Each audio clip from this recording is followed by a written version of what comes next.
பிரிச்சு போட்டதுல இங்க ஒண்ணுமில்ல மீதி சொகம் ஒரு பாதி ஞானம் ஒரு பாதி எப்ப வரும் இவ புன்னதைக்கும் தேதி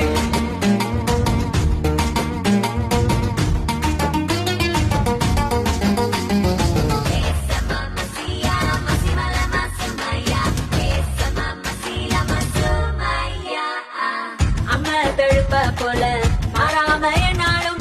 சின்ன வயசு நட்டு வாழும் நெஞ்சோட கண்ணில் புகுந்து விட்ட மண்ணு துக